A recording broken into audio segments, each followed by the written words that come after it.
What if I told you the most successful financial system in history was built on a simple, shiny rock? For thousands of years, civilizations that had zero contact with each other all stumbled upon exact the same conclusion. One specific metal was the ultimate form of money. From Egyptian pharaohs to Roman centurions and Spanish conquistadors, gold was king. It has outlasted every empire, every currency, and every government that ever tried to replace it. But this isn't just an ancient history lesson.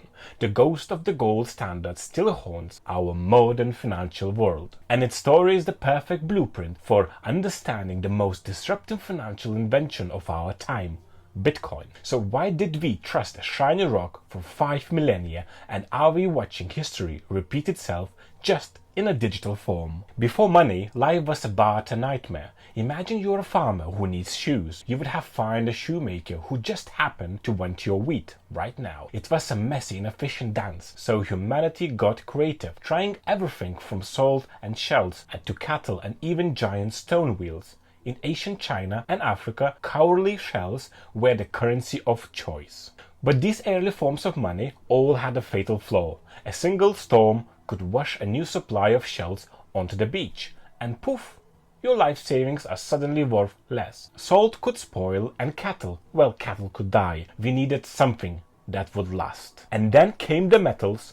Gold, silver, and copper changed the game. And like shells or salt, they have a rare combination of properties that makes them almost for perfect money. First, gold is practically indestructible. It doesn't rust, tarnish, or corrode. A gold coin struck by a Romans 2,000 years ago is still with us today, holding exact the same amount of gold. For the first time, people could store their life's work in a form that could outlive them, allowing them to build generational wealth. Second, it's uniform and divisible. An ounce of pure gold from ancient Egypt is identical to an ounce of mined in modern China. It's a universal language of value. You can melt it, split it into tiny coins, or merge into huge bars, and its essence never changes, making global trade possible. It also packs an immense value into a small, portable package. But the most crucial property, the one that crowned Gold King, is its scarcity. Gold is incredibly hard to produce.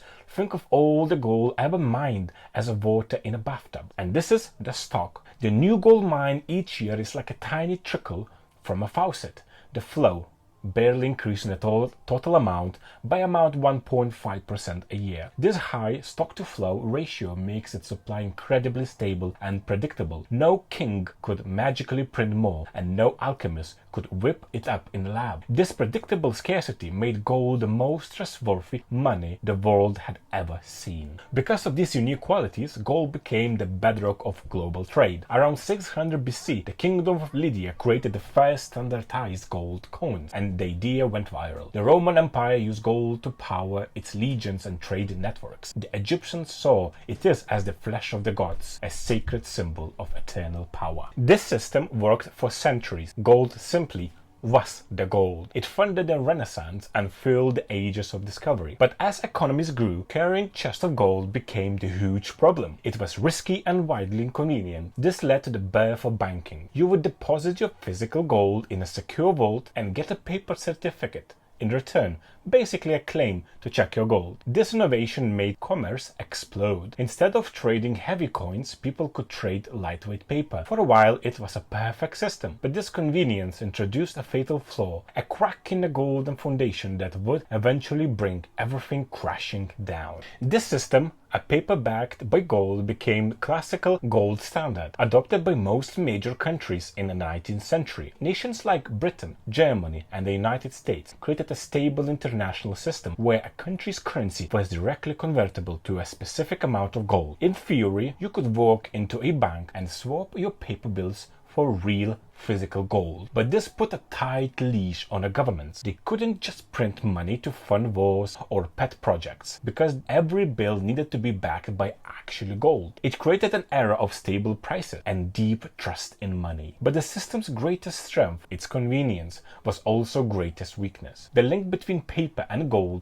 was based entirely on trust. Once banks and governments realized they could print more paper promises than they had gold in the vault, the temptation temptation was too great. It was a quiet, invisible form of theft. By expanding the money supply, they could secretly dilute the value of everyone's saving. The promise was being broken. The 20th century pushed this fragile trust to its breaking point. During the World War I, nations abandoned the gold standard to print money for the war effort. After World War II, the Bretton Woods Agreement pegged the US dollar to gold, making it the world's reserve currency, supposedly as good as gold. But while funding the Vietnam War and massive social programs, the US printed far more dollars than it had gold in reserve. Other countries, led by suspicions, France started demanding their gold back. A bank run on Fort Knox had begun. The whole charade collapsed on August 15, 1971, in a televised speech known as the Nixon Shock. President Nixon announced the US was permanently severing the dollar's link to gold. The 5,000-year-old tradition of money being tied to a scarce physical object was dead. The world entered the age of fiat currency, money backed by nothing but a government's promise. Think of it like a casino chip. It only has value because the house says so, and the house can always make more chips. The consequences were immediate. The 1970s were hit by a runaway inflation. Since 1971, the US dollar has lost over 87% of its purchasing power. Money was no longer a store of value. It was a tool of political control. For decades, it seemed there was no alternative. But in 2009, born from the ashes of the financial crisis, an anonymous creator named Satoshi Nakamoto released Bitcoin. On the surface, it was just a peer-to-peer electronic cash system. But under the hood,